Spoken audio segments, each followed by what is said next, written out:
Hello viewers, I welcome you to my YouTube channel সহজে শিখি। আশা করি তোমরা ভালো আছো। আজকে আমি আবার নতুন ভিডিও নিয়ে এসেছি তোমাদের জন্য, যেখান থেকে তোমরা নতুন কোনো বিষয় শিখতে পারবে। তো ভিডিও শুরু করার আগে আমি তোমাদের বলছি, যারা নতুন আমার চ্যানেলে আজকে, তারা অবশ্যই ভিডিও ভালো লাগলে লাইক করবে, শেয়ার করবে এবং সাবস্ক্রাইব করবে। তোমরা যদি ভিডিওটা শেয়ার করো, সেক্ষেত্রে অন্যরা কিন্তু সেখান থেকে ভিডিওটা দেখে কিছু শিখতে পারবে। চলো শুরু করা যাক আমাদের আজকের ভিডিও। আজকে আমরা বাংলা বানান কিভাবে লিখতে হয় ইংরেজিতে সেটা নিয়ে আলোচনা করব। যদি কোনো একটা জায়গার নাম 10 গ্রাম হয়, তো 10 গ্রামকে তো আমরা 10 ভিলেজ লিখতে পারি না, আমরা তখন 10 গ্রামই লিখব। এখানে দেখতে পাচ্ছ আমরা বাংলা স্বরবর্ণগুলোকে লিখে নিয়েছি। আমরা ছোটবেলায় শিখেছিলাম স্বরয়াতে আকার, হ্রস্বইতে ঋষিকার, দীর্ঘইতে দীর্ঘিকার। আর এই আকার একার এগুলো দিয়ে কিন্তু আমরা বাংলা বানানগুলি শিখেছিলাম। এটাকে তোমরা একটা স্ক্রিনশট নিতে পারো। বাংলা বর্ণমালার প্রত্যেকটি বর্ণের জন্য আমরা কোন কোন ইংরেজি বর্ণ বা লেটার ব্যবহার করি সেটা তোমরা পার্ট 1 ভিডিওতে হয়তো দেখেছো। তো তার ছাড়াও আমি আজকে এখানে দিচ্ছি। আর তার পাশাপাশি ইংরেজি ভাওয়েলগুলো বাংলা স্বরবর্ণের জন্য কোনটা কোনটা ইউজ হয় সেটার জন্য আমি একটা তালিকা এখানে দিচ্ছি। এটা যদিও আমার হাতে লেখা, তো এটা তোমরা কিন্তু অবশ্যই স্ক্রিনশট করে লিখে নেবে। এবং আমরা জানি যে ব্যঞ্জন বর্ণগুলো কিন্তু স্বরবর্ণকে ছাড়া উচ্চারিত হতে পারে না। আমরা কোনো ব্যঞ্জন বর্ণকে একটা স্বরবর্ণ ছাড়া উচ্চারণ করতে পারি না। সেজন্য ইংরেজি কোনো ওয়ার্ড লেখার সময় সেই স্বরবর্ণগুলোকে আমাদের লিখতে হয়, না হলে ইংরেজি ওয়ার্ডটাকে উচ্চারণ করা যাবে না। যেমন এখানে কি দেখতে পাচ্ছ, ক আর একটা প। আমরা সবাই জানি কর জন্য আমরা ইংরেজি কোন লেটার ইউজ করি? কর জন্য কে ইউজ করি, পর জন্য পি ইউজ করি। কিন্তু মজার ব্যাপার হলো, যখন ক আমরা উচ্চারণ করি, আগেই বলেছিলাম ব্যঞ্জন বর্ণগুলো স্বরবর্ণ ছাড়া উচ্চারিত হতে পারে না। ব্যঞ্জন বর্ণ স্বরবর্ণ ছাড়া উচ্চারিত হতে পারে না। এখানেও কিন্তু স্বরবর্ণ আছে, সেটাকে একটু আমরা বিশ্লেষণ করে নেই। তোমরা অবশ্যই মনোযোগ সহকারে দেখো ভিডিওটা, আর ভিডিও স্কিপ করবে না। কটাকে বিশ্লেষণ করে কি পেয়েছি? কর সঙ্গে অ, কর সঙ্গে অ পেয়েছি, অর্থাৎ কর নিচে হসন্ত দেওয়া আছে, আর তারপর অ, এই দুটো মিলেই কিন্তু অ হয়।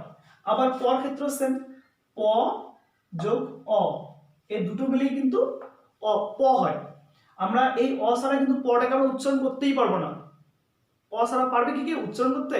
উচ্চারণ করো দেখি, প চেষ্টা করো, হবে না। অ আসবেই, ব্যঞ্জন বর্ণের সঙ্গে ভাওয়েল বা স্বরবর্ণ আসবেই।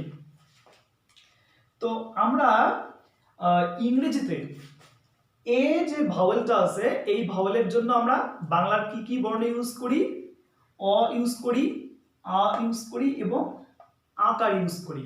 আকার আমরা জানি যে স্বরেয়াতে আকারে, ছোটবেলায় কিন্তু পড়েছিলাম স্বরেয়াতে আকার, কয় আকারে কা পড়েছিলাম, কর সঙ্গে আকার যোগ করে কয় আকারে কা। ঠিক তেমনি আজকেও আমরা এভাবেই শিখব। আকার যেখানে থাকবে তার জন্য আমরা এ ইউজ করব, যেখানে অ থাকবে অর্থাৎ স্বরেও থাকবে তার জন্য আমরা এ ইউজ করব, যেখানে আ থাকবে যেমন আমার বানানে স্বরে আ আছে, এই আর জন্য আমরা এ ইউজ করব।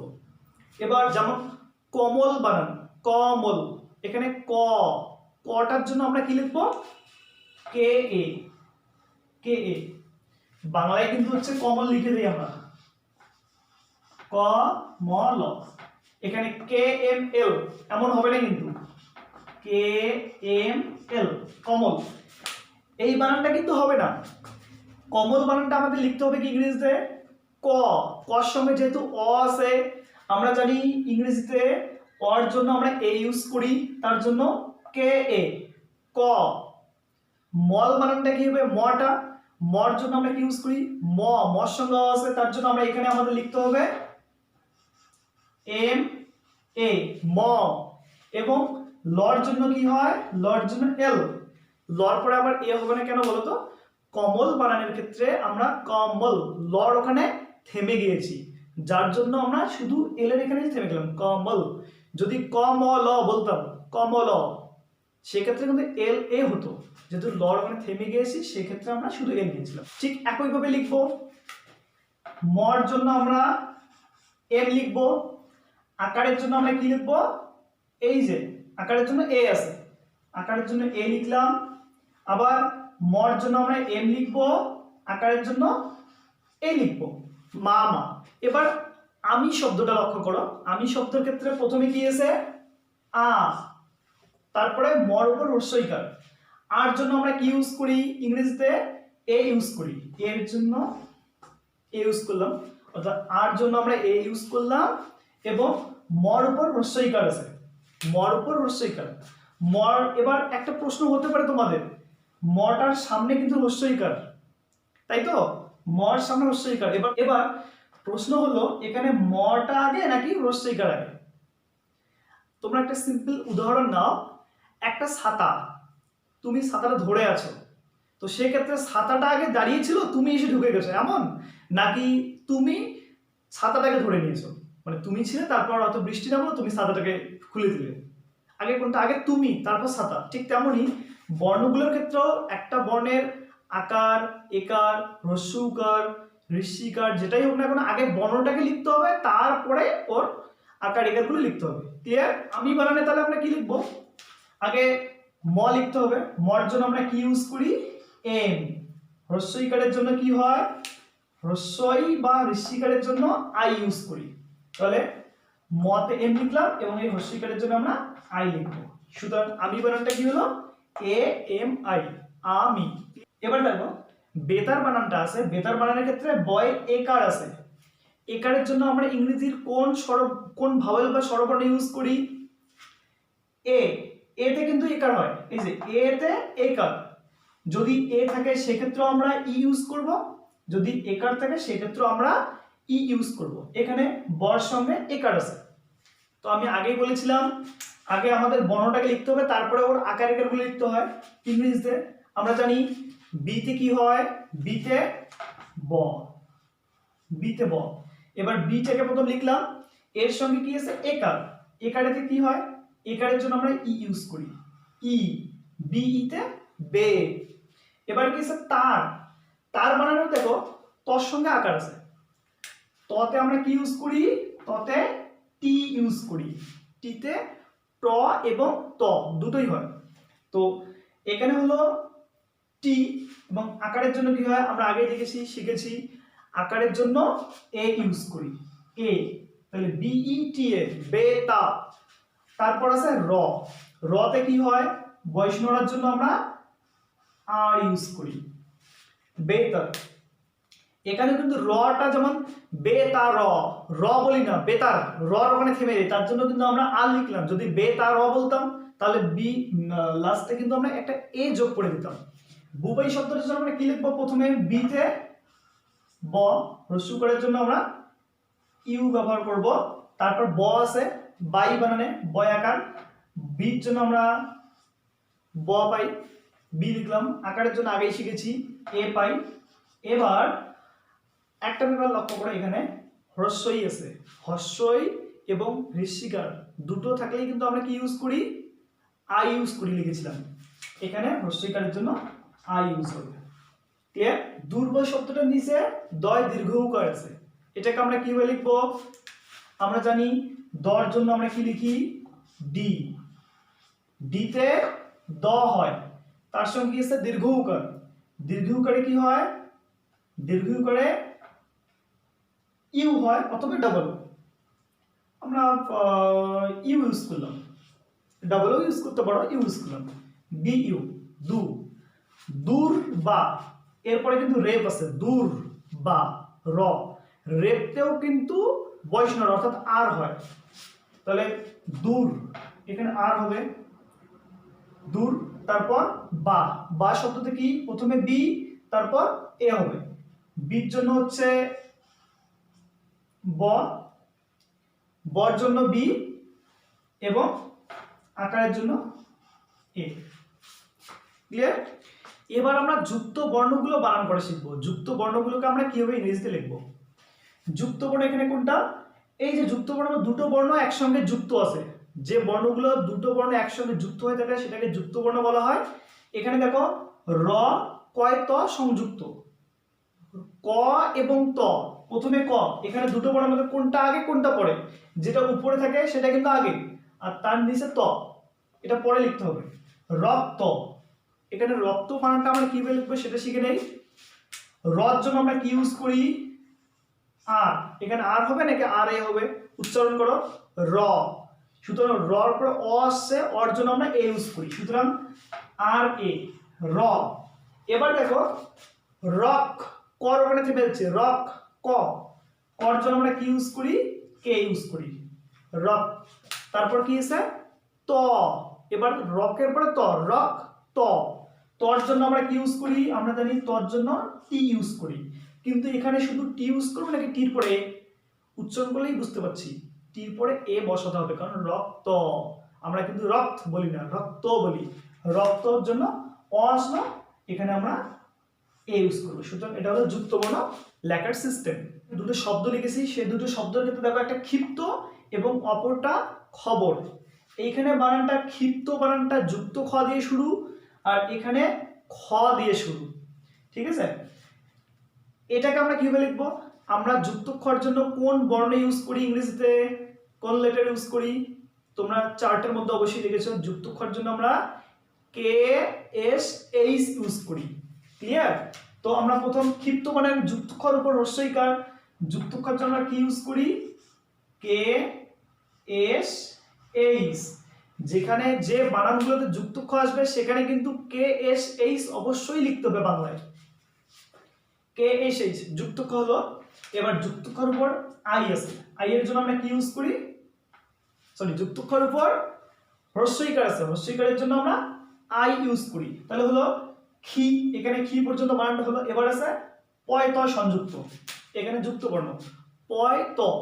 এখানে দেখতে পাচ্ছ সবার উপরে প আছে, তার নিচে ত, তো যেখানে প থাকবে ক্ষিপ ত, ক্ষিপ, পর ওখানে থামছি আমরা। তাহলে এবার পি লিখবো, পর জন্য পি হয়ে গেল ক্ষিপ। এবার নিচে কি আছে? ত, তর জন্য ততে কি হয় ইংরেজি? টি হয়। আর তটাকে উচ্চারণ করলাম ক্ষিপ্ত, অ ছিল একটা, তার জন্য অ বসাই দিলাম, হয়ে গেল ক্ষিপ্ত। তাহলে দেখলে ক্ষিপ্ত বানানটাকে ইংরেজিতে আমরা কিভাবে লিখলাম? K S H I P, ক্ষিপ, তার সঙ্গে ত, টি এ ত, ক্ষিপ্ত। ক্লিয়ার? এবার একইভাবে খবর বানানটা দেখবো। খবর, খর ক্ষেত্রে আমরা কোন বর্ণ ইউজ করি ইংরেজিতে? খর জন্য আমরা শিখেছি কে এইচ, কে এইচতে খ হয়, কে এইচতে খ হলো। খ বলার সময় খ, অ আসছে সঙ্গে, আমরা এখানে খ এ লিখবো, কে এইচে খ। বর, ব, বর ক্ষেত্রে বির জন্য আমরা ব লিখি, এই যে বর জন্য বি লিখলাম। এবার বর সঙ্গে খ ব, অ আসছে একটা, খ ব এ লিখলাম, খ ব। শেষে র, রর জন্য আর, রর ওখানে আমরা কিন্তু থেমে গেছিলাম, খবর, বর ওখানে থেমে গেছি, রর ওখানে। তো সেক্ষেত্রে কে এইচ এ খ, বি এ ব, আর 22 নড়ার জন্য আর। এবার আমরা শিখবো বাংলা বর্ণের সঙ্গে যখন জফলা ইউজ হয় তার জন্য আমরা কি ব্যবহার করি। এখানে এটা জফলা, তার সঙ্গে একটা আকার আছে, তারপর পয়ত, এটা কি লিখলাম? ব্যাপ্ত, ব্যাপ্ত। এই জফলাগুলো যেখানে থাকে তার জন্য আমরা কিন্তু ইংরেজির ওয়াই ইউজ করি, এটা মনে রাখতে হবে। ওয়াই এর জন্য, ওয়াই তে আমরা যেখানে জফলা থাকবে তার জন্য আমরা ওয়াই ইউজ করি। বর জন্য আমরা কি নেই? বি নেই, আমরা জানি বতে বি। এবার এই যে এবার কি আছে? জফলা, জফলাতে কি হয়? জফলার জন্য আমরা আগে বললাম ওয়াই ইউজ করি। তারপর কি আছে? আকার আছে, আকারের জন্য কি হয়? আগেই শিখেছো, আকারের জন্য আমরা এ ইউজ করি, আকারের জন্য আমরা এ ইউজ করলাম, ব্যা, বি ওয়াই এ, ব্যা। তারপর কি? পয়ত, ব্যাপ, ব্যাপ, প আসতেছে আগে, পর জন্য আমরা কি নিলাম? পি, ব্যাপ।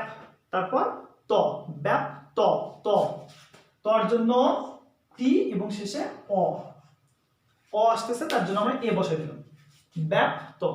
এবার কিন্তু আর একটা কঠিন বানান চলে আসছে আমাদের সামনে, ক্রোধ। ক্রোধ বানান কি লিখেছি? কয় রফলা, তার ওকার আছে, তারপর ধ আছে, প্রথম ক, তার রফলা, তার ওকার, কয় রফলা ক্র, তারপর ধ, ক্রোধ। তো এখানে আগেই বলেছিলাম একটা বর্ণের সঙ্গে রফলা, জফলা, ওকার, একার যোগ হতে পারে। তো আমরা প্রথম মূল বর্ণটা লিখবো, কারণ একটা লোক যখন ড্রেস পরে সে কিন্তু সিম্পল একটা লোক থাকে, সে ড্রেস করতে পারে, সে শার্ট পরতে পারে, সে প্যান্ট পরতে পারে, কোট টাই শু অনেক কিছু লাগাতে পারে। সেই লোকের বর্ণনা দিতে গিয়ে কিন্তু আমরা বলি লোকটা শার্ট পরেছে, প্যান্ট পরেছে, টুপি পরেছে, হাতে ঘড়ি পরেছে, এমন বলি। ঠিক তেমনি এই বর্ণটা মূল বর্ণ ক, তার সঙ্গে রফলা যোগ হয়ে গেছে, তার সঙ্গে ওকার যোগ হয়ে গেছে। আমরা বানানোর সময় ঠিক একইভাবে লিখব। মূল বর্ণ আমরা প্রথমে কে লিখব, আমরা জানি কে তে ক হয়, কে তে ক লিখলাম, তারপর ক্রো, কর সঙ্গে একটা রফলা মানে কিন্তু আর, আরটা যখন কর সঙ্গে যোগ হয় তখন রফলা হিসেবে যোগ হয়ে যায়। তাহলে কয় রফলা, রফলার জন্য আমরা আর ইউজ করি, কে আর, ক্লিয়ার? কয় রফলা হয়ে গেল ক্র।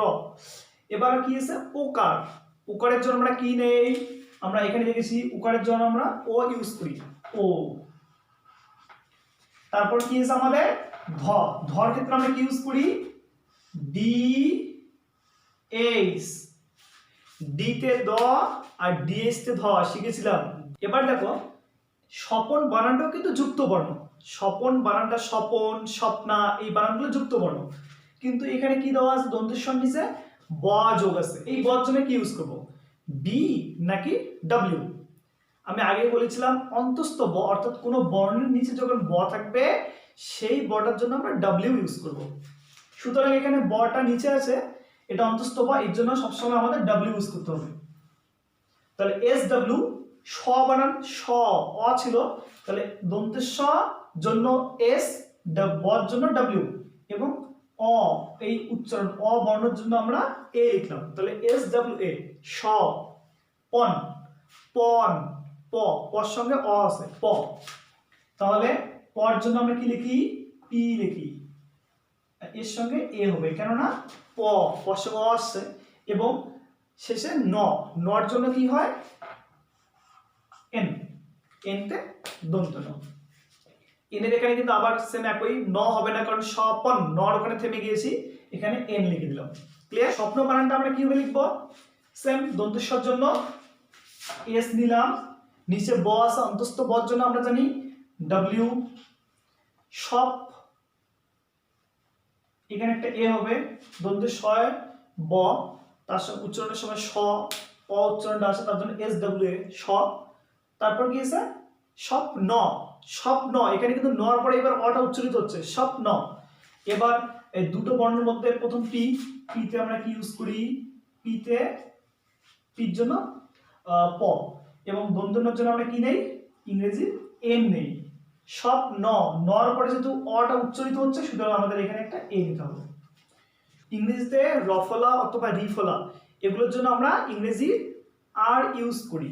এখানে কয় রিফলা, ক্রি, উচ্চারণ করার সময় ক্রি, র আসতেছে আমরা বুঝতে পারছি, সুতরাং এটা কিভাবে লিখবো, কে ইউজ করব কর জন্য, কর জন্য কে, রিফলার জন্য আর, ক্রি, ই এসছে একটা, ই, ই বলতে ঋষিকারের মতো, এখানে আই যোগ হবে, কয় রিফলা ক্রি, কিন্তু আমরা এটা লেখার সময় রিফলার জন্য আর আই ইউজ করে দিলাম, কে আর আই, ক্রি। তারপর কি আছে পা, এখানে পি এ, পির জন্য প, আকারের জন্য এ, তাহলে কৃপা বানান আমরা কি লিখলাম, কে আর আই পি এ, কৃপা। চর জন্য আমরা কোন বর্ণ ইউজ করি ইংরেজির, চর জন্য আমরা সি এইচ ইউজ করি। ক্লিয়ার? সি এইচ তে চ হয়, তার সঙ্গে কি আছে আকার, আকারের জন্য সবাই যেন এ হয়, চা। দ আছে, দর জন্য ডি, উপরে আবার একটা চন্দ্রবিন্দু, চন্দ্রবিন্দুর জন্য আমরা কোন বর্ণটা ইউজ করি ইংরেজির, কোন এন ইউজ করি। তো এখানে চর জন্য আমরা সিএস নিলাম, আকারের জন্য এ নিলাম, এবার চ হয়ে গেল, আকার হয়ে গেল, এবং এই চন্দ্রবিন্দুর জন্য আমরা এন ইউজ করি। এবার আমার কিন্তু দর ওখানে যাওয়ার আগে এই চন্দ্রবিন্দু উপরে আছে, এই চন্দ্রবিন্দুর জন্য আমাদের এন ইউজ করতে হবে, তারপর ডি তে দ। তো আমরা এখানে লিখছি চাঁদ, এটাকে ইংরেজি লিখলে হয়ে যাবে সিএইচ এ এন ডি, চাঁদ। তো চলো দেখি এটাকে কি লেখা যায়। প্রথম কি আছে প আছে, পর জন্য আমরা কি ইউজ করি, পর জন্য আমরা ইংরেজি পি ইউজ করি, তার সঙ্গে পর নিচে কি ছিল রফলা, প্রো, তাহলে রফলাতে আমরা কি ইউজ করি, রফলার জন্য আমরা আর লিখলাম, P R, পয়রফলা, pro, P R একটা অ আসতেছে প্রো, এই অর জন্য আমরা ইউজ করলাম এ, তাহলে পি আর এ, প্র। এবার কি আছে প্রত্যুষ, ত, ত আছে প্রথম, তর জন্য আমরা টি ইউজ করলাম, তর সঙ্গে জফলা আছে এবং হ্রস্বকার আছে। আমরা জানি যখন কোনো বর্ণের সঙ্গে জফলাটা যোগ হয় তখন কিন্তু সেই বর্ণটা দুবার প্রায় উচ্চারিত হয়, দুবারের মতো, মানে ওই বর্ণটাতে একটু জোর দেওয়া হয়। এই জফলার জন্য আমরা কি ইউজ করি, আগেই শিখেছি ওয়াই, আর হ্রস্বকারের জন্য ইউ। তাহলে এটা হয়ে গেল প্রত্যু। এবারে কি আছে সা, আমরা সা বানানটা অর্থাৎ মূর্ধন্য স্বর কিভাবে লিখি, এস এইচ তো মূর্ধন্য স্বর, এস এইচ, তারপর আছে আকার, আকারের জন্য এ ইউজ করলাম। তো বুঝতে পারলে এখানে প্রত্যুষ বানানটা লিখে দিলাম। এবারে শব্দটা উজ্জ্বল, এই উজ্জ্বল শব্দটাকে আমরা কিভাবে লিখবো, হ্রস্ব এবং দীর্ঘ দুটোর জন্য আমরা ইউ ব্যবহার করি। তো এখানে দীর্ঘর জন্য আমরা ইউ ব্যবহার করলাম, ইউ। তারপর কি আছে বর্গীয় জ, বর্গীয় জ কিন্তু দুটো আছে, দুটো বর্গীয় জ, তার নিচে আবার ব আছে যুক্ত, মানে অন্তস্থ ব। তো এখানে দুটো বর্গীয় জ, বর্গীয় জন্য আমরা কি নেব, জে। কটা বর্গীয় জ, দুটো, তাহলে দুটো জে নিলাম। তার নিচে কি ছিল ব, এই নিচের বর জন্য আমরা কি নেই, বি নাকি ডব্লিউ, নিচের বর জন্য আমরা অবশ্যই ডব্লিউ নেই, সুতরাং এখানে কি নিতে হবে ডব্লিউ। ক্লিয়ার? তারপর কি হবে উজ্জ, জর পরে অ চলে আসছে, অর জন্য এবার আমরা এ ইউজ করব, উজ্জ। এবং শেষে ল, লর ওখানে থেমে গেছে তার জন্য এ ইউজ করলাম, হয়ে গেল উজ্জ্বল। ভিউয়ার্স, আমি আশা করি তোমরা অনেক কিছু শিখতে পারলে এবং এরপর থেকে তোমাদের বাংলা বানানের কোনো রকম অসুবিধা হবে না। আমি আরেকবার বলতে চাই, যারা এই চ্যানেলে আজকে নতুন তারা অবশ্যই চ্যানেলটি সাবস্ক্রাইব করবে এবং ভালো লাগলে অবশ্যই লাইক করবে এবং শেয়ার করবে। তোমরা যা শিখলে সেটা অন্যকেও শেখার একটু সুযোগ করে দেবে। সবাই ভালো থেকো, সুস্থ থাকো, ধন্যবাদ।